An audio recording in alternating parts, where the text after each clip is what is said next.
Selamat pagi. Pada kesempatan kali ini kita akan coba melakukan pemodelan ARIMA per tahap, dari tahap pertama sampai tahap akhir.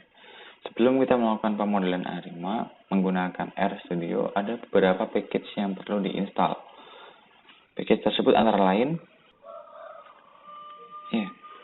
berikut beberapa paket yang perlu diinstal, ada 6, dan cara instalasinya adalah kalian harus connect internet terlebih dahulu, kemudian kalian mulai dari klik tools, install package, tunggu beberapa saat. Saya akan memberikan contoh. Yang pertama, saya akan menginstal package T-Series. Saya ketikkan T-Series di sini, T-Series.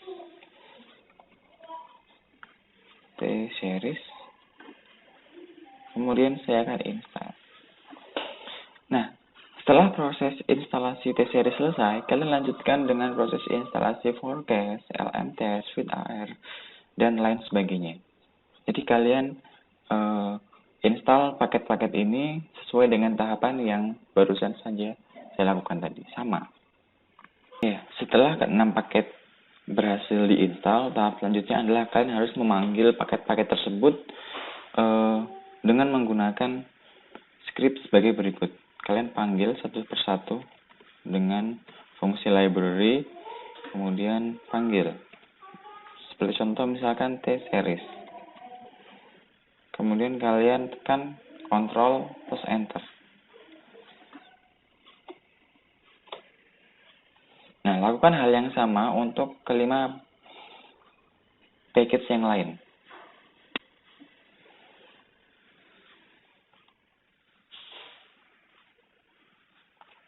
Setelah semua paket berhasil dipanggil menggunakan script library yang tadi, tahap selanjutnya adalah kita memanggil data yang sudah kita siapkan. Data yang akan digunakan sudah berbentuk TXT, itu bisa kalian download di deskripsi di bawah. Untuk import datanya, caranya adalah kalian klik File, Import Dataset, kemudian From Text Base.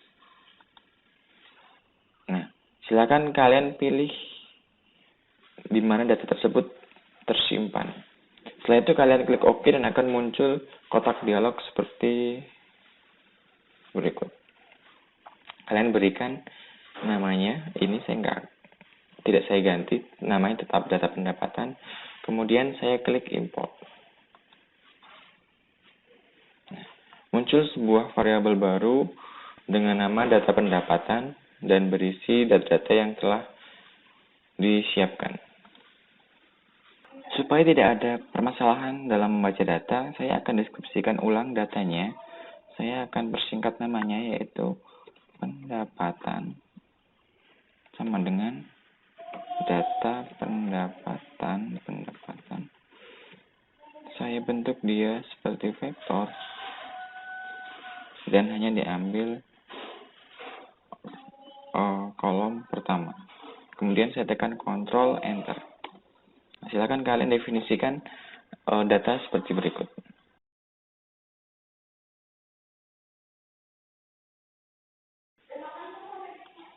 Tahap selanjutnya adalah kita akan mengidentifikasi mode deret waktu yang mungkin terjadi. Ada beberapa tahap dalam mengidentifikasi mode deret waktu. Tahap pertama adalah, kita harus mengetahui dulu bagaimana plot deret waktunya. Untuk menampilkan plot deret waktu, script yang digunakan adalah ts.plot data yang akan kita gunakan. Kemudian kalian tekan Ctrl Enter. Ini adalah tampilan dari time series plotnya. Bisa kalian lihat. Untuk memastikan apakah varian dari data tersebut sudah stasioner, kalian bisa gunakan transformasi box chok di sini dengan menggunakan script box chok. Data yang akan kalian gunakan yaitu pendapatan. Kemudian kalian tekan Ctrl Enter. Hasilnya akan muncul pada konsol, ada nilai lambdanya dan nilai PPC. Perhatikan, kita akan menggunakan nilai PPC yang terbesar. Dari sini, kita dapat simpulkan bahwa nilai PPC yang terbesar itu terletak pada lambda 0,5 dengan nilai PPC-nya 0,989 sekian-sekian. Berdasarkan ketentuan berikut, jika kita memperoleh nilai lambda 0,5, maka transformasi yang sesuai adalah dengan cara memberikan operasi akar. Untuk memberikan operasi akar, skrip yang digunakan adalah, misalkan saya beri nama variabel baru yaitu T pendapatan atau data pendapatan yang akan ditransformasi, kemudian sama dengan, karena tadi yang digunakan adalah akar, berarti square root dari datanya, pendapatan. Kemudian saya tekan Ctrl Enter. Nah, dari sini sudah terlihat bahwa sudah muncul data baru yang telah ditransformasi, yaitu T pendapatan. Setelah tahap transformasi selesai, kedepannya kita akan selalu menggunakan data T pendapatan yang sudah kita hasilkan. Untuk mengecek bagaimana plot deret waktunya, berarti kita bisa menggunakan skrip yang sama seperti sebelumnya, yaitu ts.plot dari data T pendapatan. Kemudian Ctrl Enter. Pola deret waktunya tidak akan jauh berbeda, hanya saja kisaran rentang datanya akan mengecil karena sudah kita akarkan tadi. Tahap selanjutnya dalam identifikasi adalah kita akan mengecek apakah data yang kita olah sudah stasioner dalam rataan atau min apa belum. Banyak sekali caranya. Salah satu cara yang akan kita gunakan di sini adalah kita mengecek plot ACF dan PACF-nya. Skrip yang digunakan untuk memunculkan ACF serta PACF adalah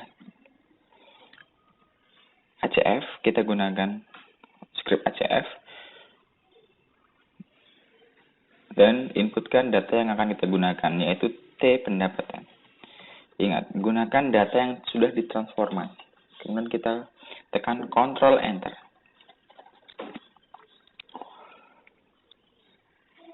Ini adalah ACF dari data pendapatan. Kalau dilihat di sini, kemungkinan dia berpola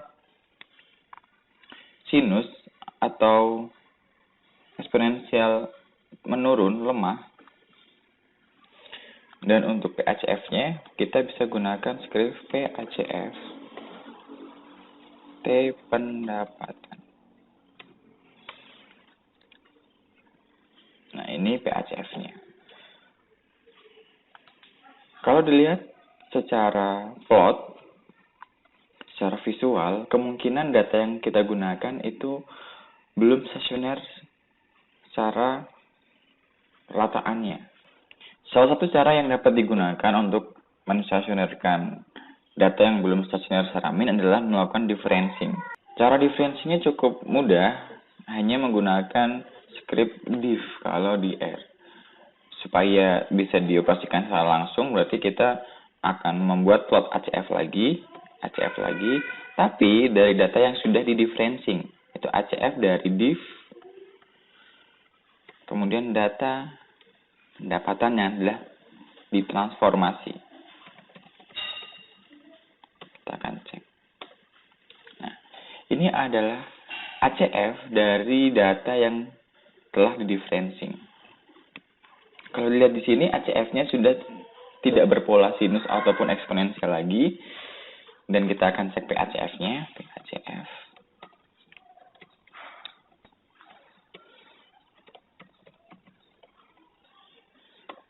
Nah, ini untuk PACF-nya.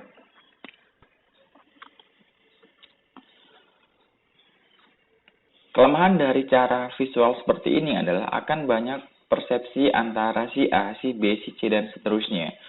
Oleh karena itu, ada cara-cara lain yang digunakan untuk menguji stasionaritas dalam mean sebuah data deret waktu. Cara tersebut kemungkinan akan dibahas di pertemuan di kesempatan lainnya. Ya, pada pemodelan ARIMA, tahap menentukan orde ARIMA PDQ itu merupakan tahap yang sangat penting karena pada tahap ini kita akan menentukan model apa yang akan terbentuk. Pada tahap ini kita menggunakan bantuan dari plot ACF serta PACF yang tadi telah dihasilkan.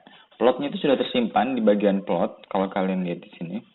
Di sini ada ACF dan kalau kalian klik kanan akan muncul PACF-nya di sini. PACF. Cara paling gampang atau instan adalah bukan instan ya. Kita bisa melihat dari tabel ketentuan berikut.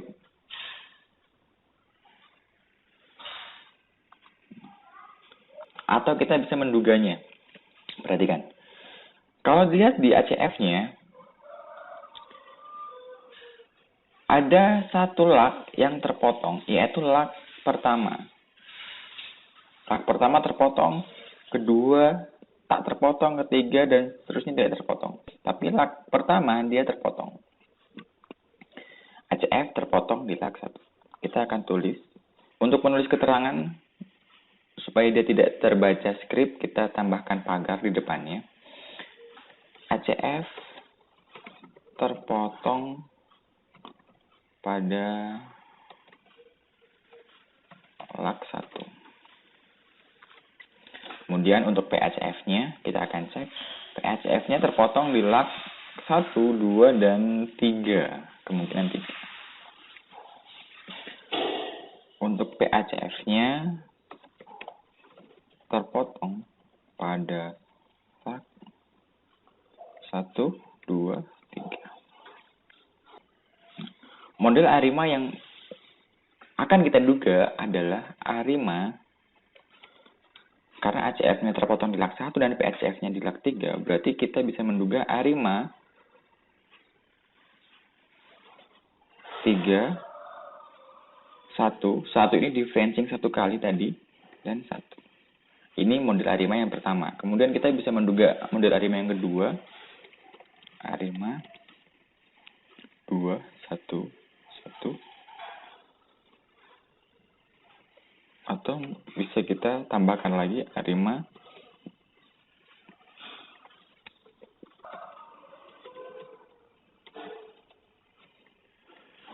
dan seterusnya. Silahkan kalian mencoba beberapa model yang akan diestimasi dalam tahapan ini. Jadi keempat model ini akan kita simpan dan kita ingat untuk kita lakukan estimasi di tahap selanjutnya.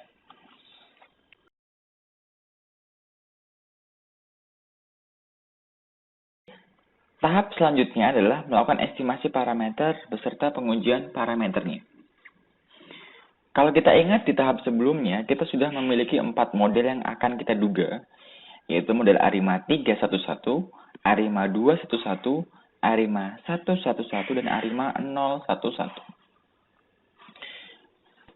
Skrip yang digunakan hampir mirip, hanya saja saya membedakan di orde ARIMA-nya. Yang pertama ada 311 dan seterusnya. Dan juga penamaan variabel di depannya. Saya bedakan di sini. Ada fit pendapatan 1, 2, 3, dan 4. Supaya tidak saling menimpa.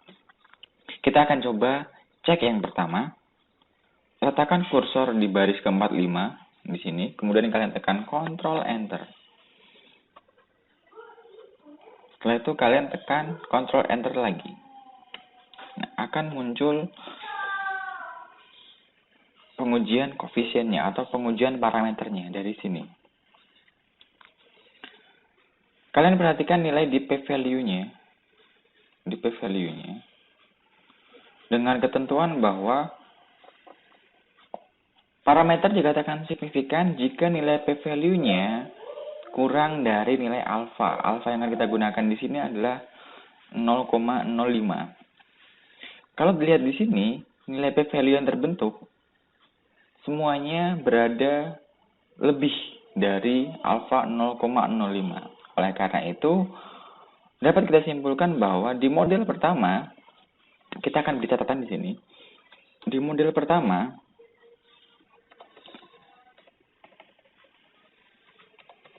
tidak ada parameter yang signifikan. Ini catatan di estimasi yang pertama, tidak ada tidak ada parameter yang signifikan. Karena dilihat dari sini. Sekarang kita akan cek model ARIMA 211. Letakkan kursor di baris ke-50, kemudian kalian tekan Ctrl Enter dan Ctrl Enter lagi. Hasilnya ada di bawah di jendela konsol. Perhatikan. Dari sini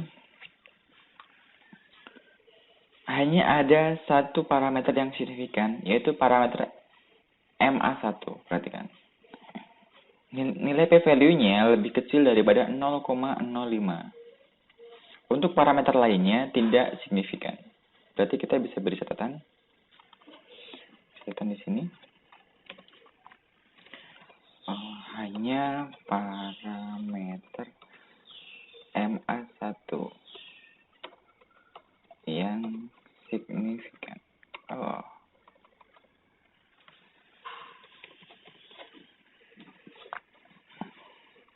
Kemudian kita lakukan hal yang sama pada ARIMA 111. Kita letakkan kursor di baris ke-55, kemudian kita tekan Enter. Tekan Ctrl Enter lagi. Kalau dilihat di sini, parameter yang signifikan masih tetap MA1 dengan nilainya sangat kecil sekali. Kita beri catatan di bawahnya. Hanya parameter MA1 yang signifikan. Nah, pada model yang terakhir, kita akan kita akan mengestimasi parameter ARIMA 011 atau IMA1. Kita akan cek. Nah, dari model yang terakhir, peroleh kesimpulan bahwa model MA1 itu signifikan seluruh parameter signifikan. Seluruh parameter kita katakan signifikan karena memang hanya ada MA1 di sana.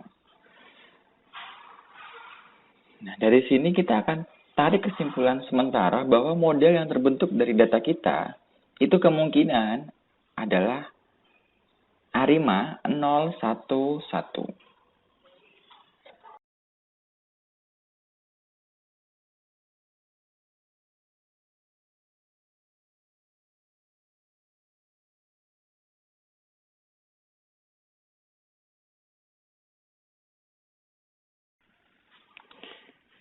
Tahap terakhir dalam pemodelan ARIMA sebelum kita melakukan forecasting adalah melakukan uji diagnosa model. Ada beberapa tahapan yang dilakukan ketika kita ingin menguji diagnosa sebuah model. Berdasarkan buku Cryer, W dan lain sebagainya, ada beberapa tahapan. Sudah saya pilah-pilah di sini. Kita gunakan script yang ada di sini. Yang pertama adalah kita ingin menguji plot dari residualnya. Perhatikan. Kita gunakan script ts.plot dari data feed pendapatan yang hanya diambil residualnya saja. Ini artinya bagian dari output feed pendapatan yang tadi. Dan perlu diingat, di tahap sebelumnya kita gunakan atau model yang akan kita gunakan adalah ARIMA 011. Itu terletak di variabel feed pendapatan 4. Ini berdasarkan hasil sebelumnya tadi. Kita akan cek bagaimana plot residualnya. Nah, kalau kita lihat sekilas, plot residual yang dihasilkan itu memiliki pola yang konstan atau min-nya konstan. Dan variannya pun juga sepertinya konstan. Jika dilihat berdasarkan visual saja. Nah, sekarang yang kedua adalah kita ingin menguji normalitas residual, tapi hanya menggunakan visual saja. Kita gunakan script Kikinom dan Kikilime. Kita akan cek. Nah, jika dilihat secara visual, dapat kita ambil kesimpulan bahwa residual yang terbentuk itu mendekati distribusi normal karena sebarannya ini mendekati diagonal garisnya. Nah, yang ketiga kita akan cek bagaimana autokorelasi dari residualnya. Diharapkan residual yang terbentuk itu tidak ada pola autokorelasinya atau tidak ada autokorelasi yang terjadi di sana. Kita akan cek.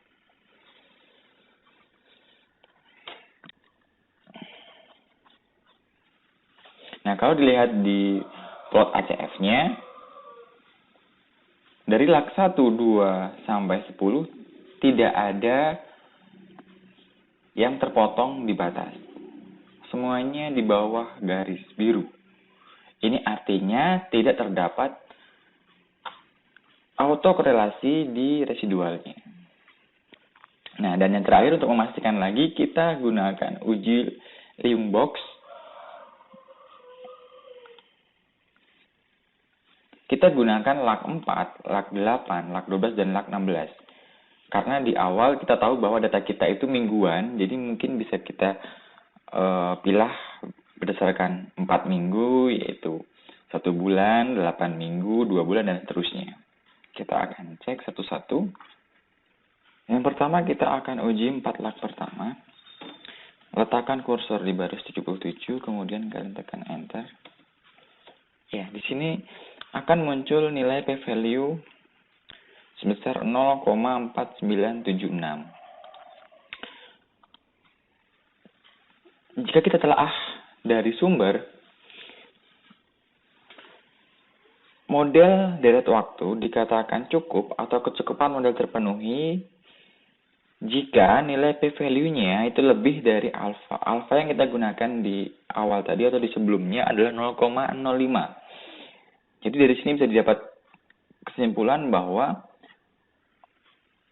kecukupan model terpenuhi untuk lag sampai 4 karena nilai p-value-nya lebih besar dari alfanya. Kita akan cek pada lag sampai 8. Pada lag 8, nilai p-value-nya juga lebih dari alfa, yaitu 0,4831. Kita akan cek di lag 12, masih di atas 0,05, dan kita cek di lag 16, masih di atas 0,05. Dari sini dapat disimpulkan bahwa model yang terbentuk itu sudah memenuhi kecukupan model karena nilai p-value dari keempat lag yang kita coba itu sudah melebihi nilai alfanya. Dari sini dapat disimpulkan bahwa model yang terbentuk, yaitu ARIMA 011, dia sudah signifikansi seluruhnya di parameter dan juga sudah lolos uji diagnosa modelnya.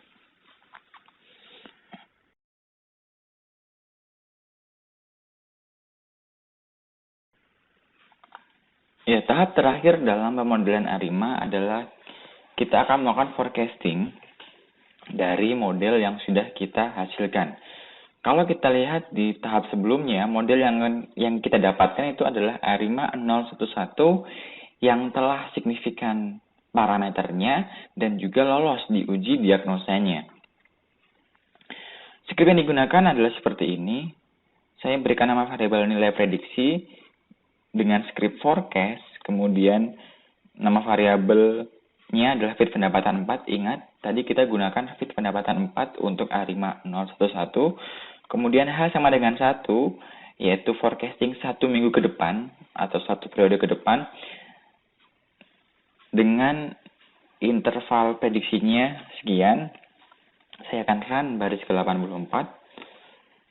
Kemudian saya akan plotkan nilai prediksinya. Ini merupakan nilai prediksi yang dihasilkan, titik biru. Kemudian saya akan munculkan berapa angkanya. Angkanya adalah 9,704014. Ini adalah nilai 1 minggu ke depan atau prediksi 1 minggu ke depan. Kalau kita lihat di awal, kita ingat di awal, data yang kita gunakan itu sudah mendapatkan perlakuan transformasi akar, kalau kalian masih ingat. Jadi, untuk kembali ke data asli, nilai ini harus kita kuadratkan supaya mendapatkan data yang awalnya. Perlu diingat, mentransformasi data itu memiliki konsekuensi yang tinggi. Seperti ini. Data yang di awal kita akarkan itu akan mempengaruhi hasil forecastingnya. Hasil forecastingnya pun juga adalah bentuk akar. Dan itu harus kita kuadratkan. Nah, otomatis proses transformasi tersebut merubah data dari awal sampai proses di akhirnya. Nah, jadi tahapan transformasi data itu memiliki konsekuensi yang tinggi. Demikian tadi tahapan pemodelan ARIMA dari identifikasi sampai forecasting. Saya mohon maaf apabila ada kesalahan dalam menyampaikan atau mungkin terdapat dua patah kata yang kurang sesuai. Jika ada pertanyaan ataupun sanggahan ataupun komentar ataupun kritik, silakan langsung mengunjungi kolom komentar di bawah. Semoga tutorial ini dapat bermanfaat.